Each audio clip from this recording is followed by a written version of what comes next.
everyone, it's your girl Jaymie and your favorite astrologer here to talk about Venus in Aries. This is very burn baby burn energy, and a lot of people have negative things to say about this placement, but personally I really love Venus in Aries energy because it's very sexy, confident, passionate. There's a lot of like fire there, and I feel like it's something that we need more of, because Venus is a very gentle sign and stuff, and there's a lot of beauty in that element and stuff, but it also represents our beliefs, our resources, because Venus rules Taurus, which represents those things that support us.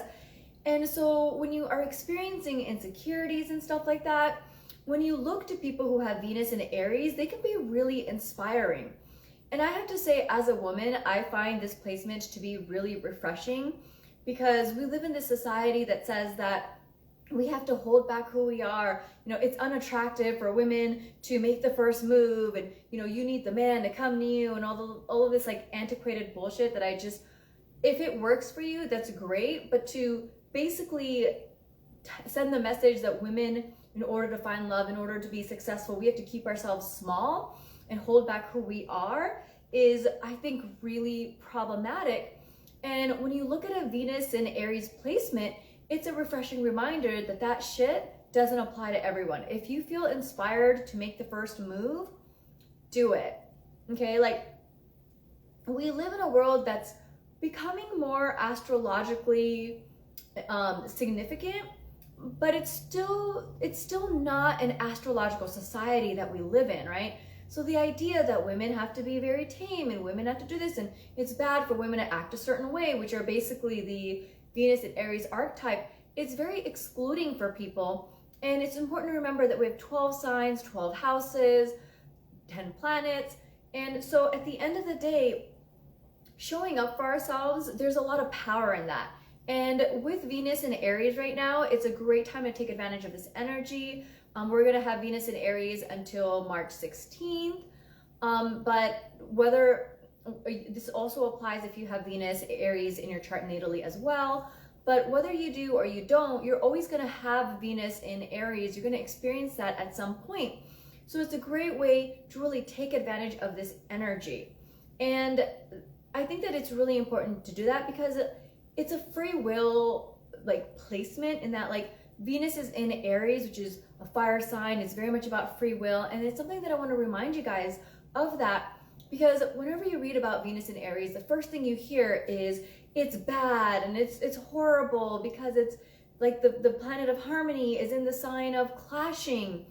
And that's true, but there's more to it than that. The reason why it's considered to be negative is because Venus in Aries is considered to be in detriment, because Venus rules Libra. So the opposite placement, where Aries is, it's known to be a detriment.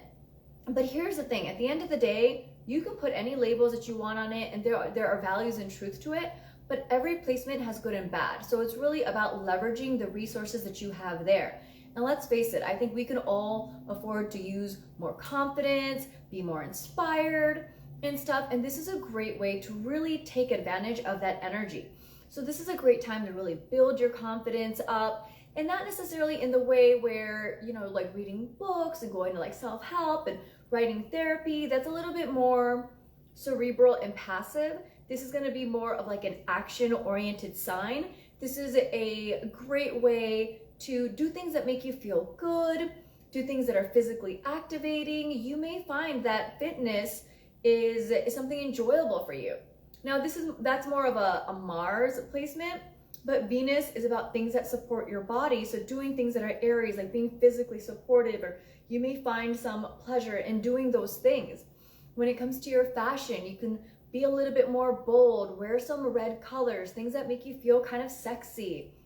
Honestly, you guys, if it wasn't raining right now, I would be rocking a really cute red dress that my friend got me. It's a really gorgeous red vintage dress, but instead I'm wearing a sweater. But this is a great time to change your style and your fashion, and to be more daring and do things that you may not necessarily feel confident in doing. I remember I used to go shopping with a friend of mine, and he recommended this crop top for me, and I was just like, do you think that that's me? And he said, I don't think it's you, but he said it's cheap, and I think you should wear this until it becomes you, until you develop the confidence to wear it, and it's so affordable, you can just wear it around your home until you feel comfortable. And that's a very Venus and Aries mindset. Now that I think about it, I think he has Venus and Aries. So it's one of those things. This can also be a good time if you are scared or you're hesitant with certain foods, or you want to try something more bold and stuff. Eating foods that are red in color, that might be something that's more interesting for you. You might be interested in going on adventures, like in relationships. You know, this can be something that is really good. Now, whether you have this placement natally or not, if you're in a relationship with someone long term, then relationships get stagnant, right? So this is a great, and eventually, and like you're gonna be with someone, and eventually you're gonna come across a transit of Venus and Aries if you're with someone long enough. And when this happens, this is a great time to spice up any like dusty relationships. Think about what is like energizing, fun for you guys when you guys got together, or like, I know a lot of people really enjoy the beginning of relationships. I hate it, but a lot of people do, you know? Or maybe for you, the relationships got more enjoyable when you got more comfortable. Whatever point in your relationship where things felt really great, like what energizes your relationships, go back to doing those things. Like really tap into that. And I gotta tell you, as someone who is professionally single, and I have a Venus and Aquarius, it's not the sexiest placement. But believe me, as an astrologer, I'm gonna sit there and schedule that shit and be like, oh, this is the time to do adventures. And some people might see that and be like, ew, that's really like unromantic. You're taking the spontaneity away. But it takes all kinds of people, you guys. So really tap into what feels right for you. But particularly in this time, like the pleasures, the things that you enjoy, you might have more of like an instinctive impulse that could be out of character for you, especially if you have a different placement natally. But this is a great time to explore with that. I think a great like Venus and Aries date idea is, I saw this video, you guys, where like a couple goes into a room, right? And they give you like a smock or something, so your whole clothes from top to bottom is covered up. And then they give you like these like paint supplies, and you go in there and it's like a paint war, and you're just painting and stuff, and you're just like throwing paint at the walls and the room, and there's canvases and at each other. And it's a really like physically stimulating, aggressive, fun environment, but it's also very Venusian because it's painting, it's art. It involves colors. Venus rules Taurus, which are about the 5 senses. It's about colors, it's about art. Venus rules Libra. And so that's a great placement to really kind of have fun with and stuff like that. And I feel like it's fun and new and different. And I was interested in someone who has a Venus and Aries placement, and believe me, I saw that and I saved it in my folder, and I was like, I want to do something like that. It hasn't happened, but I just think it's such a fun thing, and at some point I'm going to experience it. If it's something that you want to do, if you have Venus and Aries, this might be interesting to you. And maybe it's not even the art part of it, but the fun part of it that you enjoy, the aggressive aspect of it. And when it comes to Venus and Aries, I personally really love this placement, and because like honestly, you don't have to worry about people playing games with you when they have this aspect, unless there's some other energy changing it up, because they're direct. They'll tell you how it is. You don't have to worry. There's no mind game. It's just a complete limitation of like going down the mental rabbit hole of, does he like me? Does he not? What did he mean by this and this and that? Like, they don't leave anything up to the imagination. They are honest, they are direct. I find it to be incredibly refreshing. And with Venus and fire signs, they do well with other fire signs or other with other air signs as well. But this is in modern astrology. So when you look at like Vedic astrology, for example, there's more subtle nuances. So if this doesn't necessarily make sense, then you might need to use a system that's a little bit more intricate. But I feel like whether you are there's certain people who are going to be better suited for someone that's a Venus and air sign because they're very direct, right? And Venus and Aries people move very quickly. They are very impulsive, really direct when it comes to romance and love. And I think because so many people play games and we've been conditioned to told, like, you have to wait, you don't want to scare someone off and blah, blah, blah, blah, blah, and all that shit. I think that like it can be intimidating for a lot of people when they get someone that's just so like direct and in your face. But I also feel like it's really refreshing and it's enjoyable because it's like, okay, great, no more mind games and stuff. So I feel like at some point there's some value for us to all experience a Venus in Aries. It doesn't mean that we're all suited for it. People who like to move a little bit slower, some fire, some earth signs, water signs might feel a little pressure that they're moving too quickly. But to have that baseline to experience, whether it's personally or through observation, an example of what it means for someone to be honest and direct and to really tell you how it is, I think is really valuable. I think we need more of that because we nowadays in this modern society with social media, like it's really easy to be evasive and unclear and leave things up to the imagination, or there's miscommunications. And Venus and Aries don't do that. That they literally tell you how it is. And I just feel like leave it to a fire sign, a free will sign, to remind us that as women, we get to be who we are. We don't have to hold ourselves back. Now, it doesn't mean that every woman is going to want to be like a Venus and Aries, but I hate that we live in a society that says that like women shouldn't make the first move. Women shouldn't do that. Like we should hold ourselves back in order to find love. Like I think that that's total bullshit, and I think it's really unfair. And Venus and Aries reminds us of that.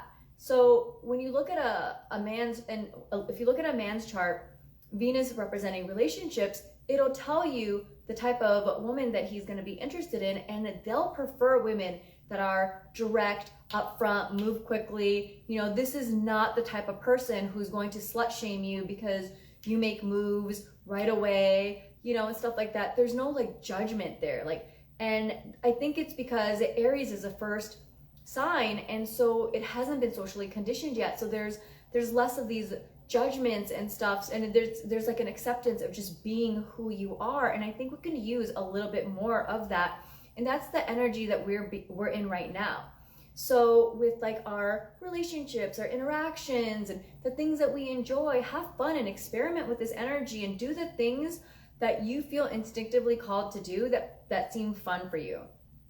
And if this isn't your natural state, you might be like, wow, that's really different from my usual state. Enjoy it.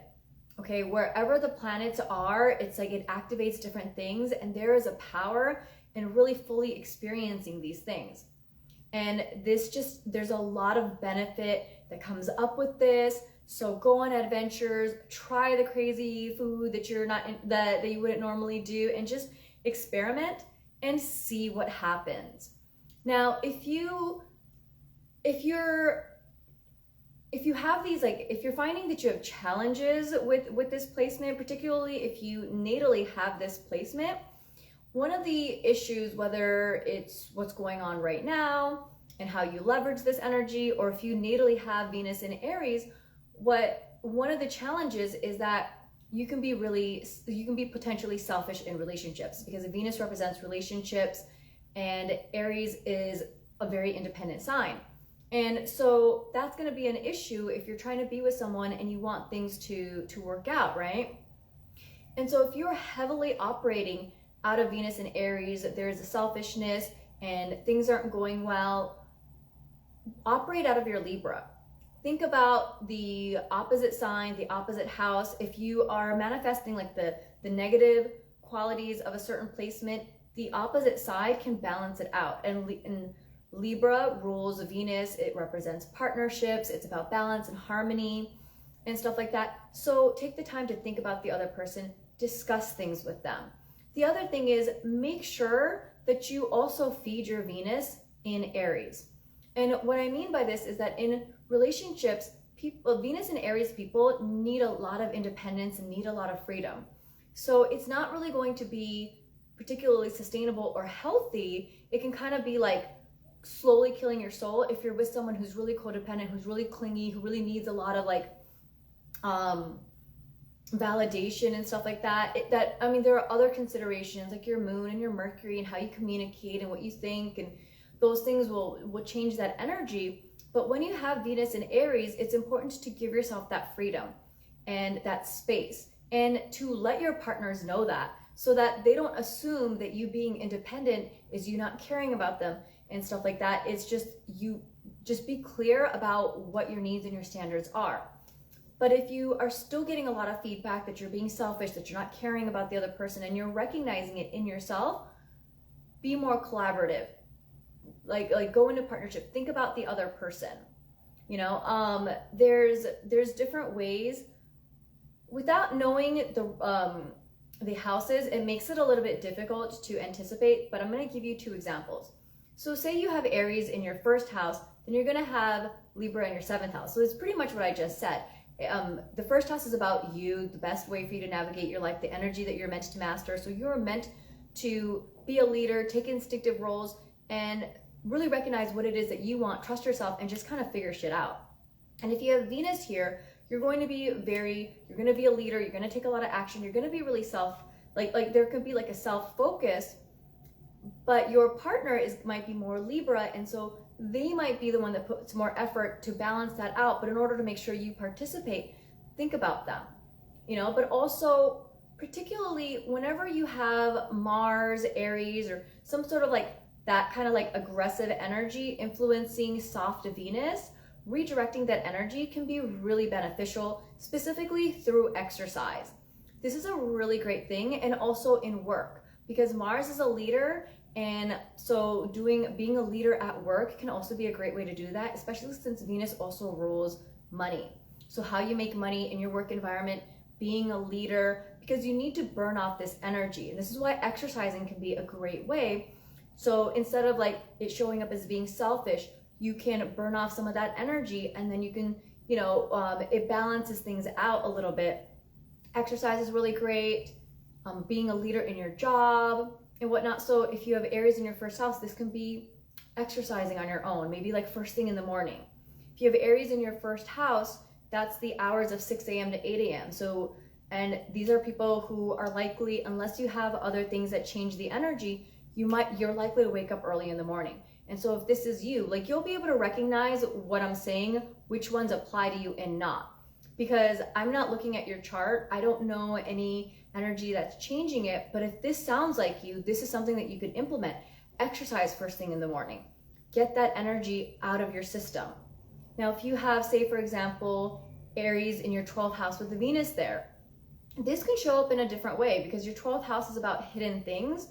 So it may be that like maybe you don't prioritize relationships. Maybe they're in hiding. Or maybe you are subconsciously really motivated by it, because the 12th house is about addictions. It's about subconscious hidden things. It's what motivates you and stuff. So this can be maybe like something that you were like really interested in, but Aries is very independent. So maybe you're interested in a way that's more self-focused. And if you want to balance that energy out, looking at the opposite house, the 6th house, which is about habits, routines, planning. It's about open problems to resolve and stuff.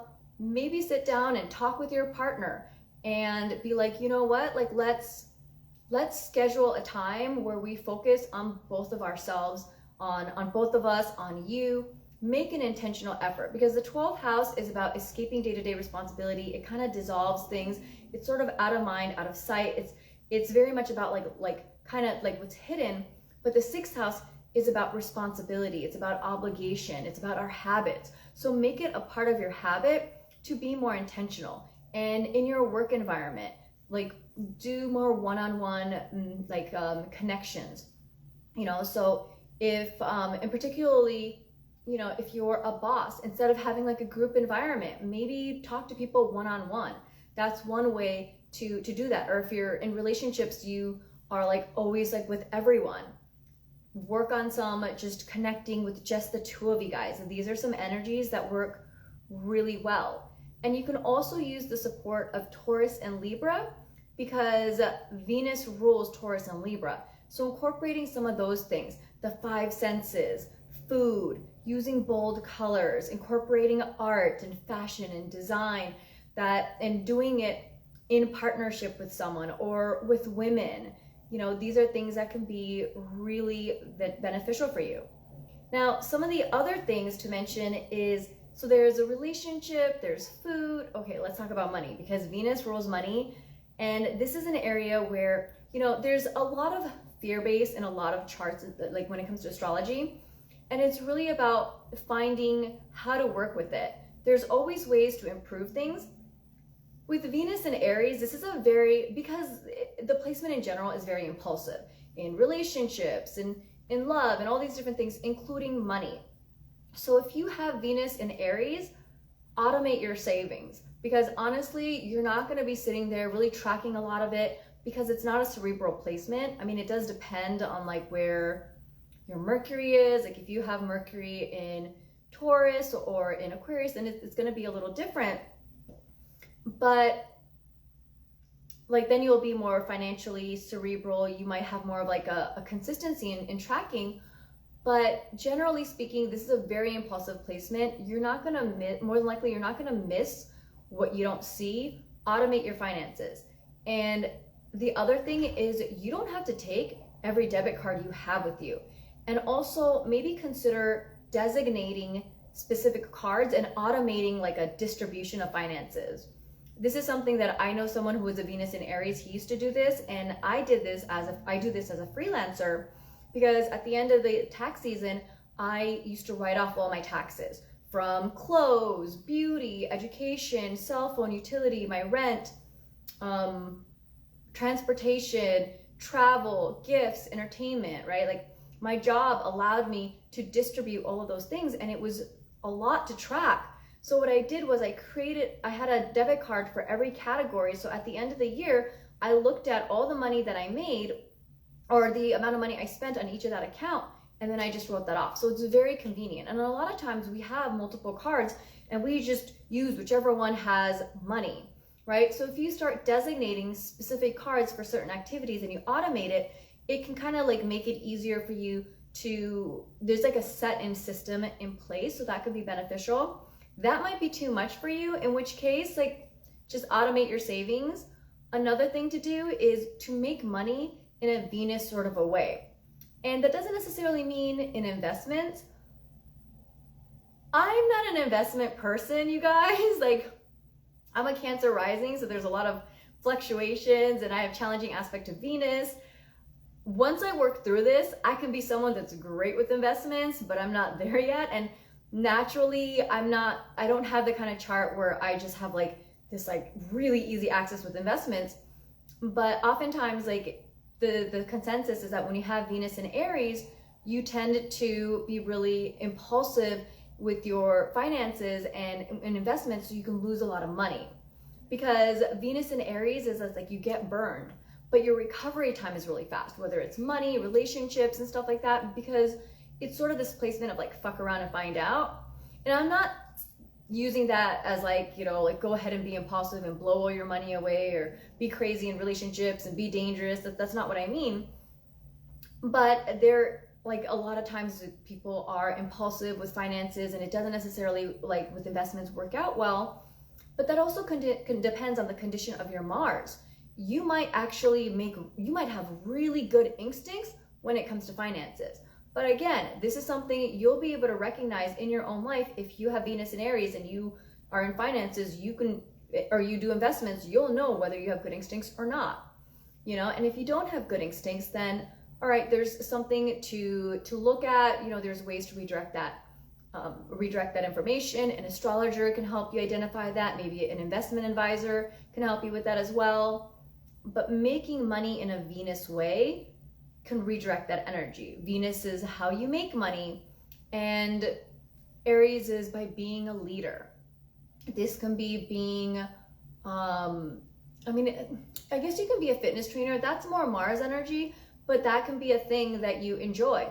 And you might spend money on Aries things, you know, or spending money on Aries things can be really beneficial. Aries represents infants, or it represents newborns in the chart. So maybe spending money on charity organizations that are related to Aries in nature. Maybe it's a fitness program. Maybe it's something for newborns. You know, maybe it's some sort of like a program, maybe like a sports team. This is something where you can use that energy, because whether something is considered to be a good or a bad placement, there's good and bad in everything, and you have to honor that placement. So you got to use that energy. That's something that's really important. You can't just be like, oh, there are these problems with this placement, so I'm just gonna avoid it. It's gonna show up, so it's better to work with that energy rather than against it. Now, the other thing is, if you natally have Venus in Aries, then Venus can only be 48 degrees from your sun. So you're either going to be an Aquarius, Pisces, Aries, or Taurus sun sign. And this is going to change sort of the way that you interact. It's not going to be, without knowing your rising sign, it's going to be hard to properly navigate you. But if your Venus in Aries sort of like creates problems with finances and stuff like that, that's basically your finances are kind of being negatively impacted because of one of your leader planets. Aries is ruled by Mars. Mars is a leader. So maybe look at your sun, and maybe your sun, which is also representing leaders, is in a better condition. So you can kind of operate from that space. So for example, if you're an Aquarius sun sign, this is a really indirect way to do it, but it's a way to balance out that energy. Because Aquarius is a collaborative sign and stuff, maybe talking with your friends, learning stuff on the internet, taking a cerebral approach as a leader, being friendly and using logic and stuff like that, and operating from that space and using that energy and direct it towards how you spend your money might be something that you can kind of experiment and play with. Now, if you're a Pisces sun sign, the sun is also very generous. So that's the other thing, and so if you have a Pisces sun sign, for example, this is a very generous planet. The sun is generous. Pisces is a generous sign. I have a friend who's a Pisces sun and moon. His Venus and Mercury are in Aries, and he's an Aquarius rising, and he's very generous with his money. He's very impulsive with his money and in relationships and stuff like that. His Venus is in his third house of neighbors. We used to be neighbors. And his sun and moon are in the second house of how you make money and how you spend your money. So he was very generous with his finances and stuff. It's something that he needed, which is your lunar energy. And it's how he expressed himself. It's how he took action, was to spend money. And Pisces is very inclusive. But I'm also a Pisces sun. So he was especially generous with a Pisces sun who was his neighbor. And I'm a Cancer rising. And so I was represented by the moon. I was represented by his sun. And we're friends. And Aquarius rising is who he is. And so our friendship motivated him to do these sorts of things. And he was really impulsive with his money. He also allocated distributed his funding into different debit cards and stuff, or different accounts. But also he was really generous with his money. And you can look at it from a Venus in Aries, or from your sun placement, or what's in your second house. But he donated to charity organizations that were specifically related to oceanography. Pisces rules ocean. So if you have a Pisces sun, this can be a way to be generous about Piscean things, which are charity organizations, spiritual retreats, things related to ocean, children. This is something that can be really helpful. If you have an Aries sun sign, focus on exercise, being a leader, and really working on becoming your own boss. This can be a really good way when you balance your leadership planets that can indirectly, potentially help balance out your Venus energy. And the reason being is that Mars is a leader, the sun is a leader. And so if you have your sun in Aries, or even if you have Aries in your 10th house, this tells a story of the kind of boss you can be, but also the type of boss that you're that you're likely to come across. And when you have these placements, it means you're meant to be a boss. But if you are not being a boss, oftentimes what I've noticed is that people will attract the type of bosses that have the negative qualities of Aries. So they can be confrontational, aggressive, bossy, hot-headed and just like really unpleasant to work with, because it's the universe's way of being like, wow, like they're so unpleasant. I don't want to deal with the boss. I'd rather be the boss so I don't have to put up with this bullshit. And so this is a way that you can work through that energy. And then by doing that, you become a boss. You are literally getting paid to be a leader. That's a good way to use this Venus and Aries energy. So that's another way to really work with this. I highly recommend it. And these are just some of the ideas that I really wanted to share with you. I hope that you found some insights, and whether you have this placement natally or in transit, take advantage of it. You know, boost your confidence, do fun things, do things that energize you. All right? Thanks so much for watching, you guys. Bye.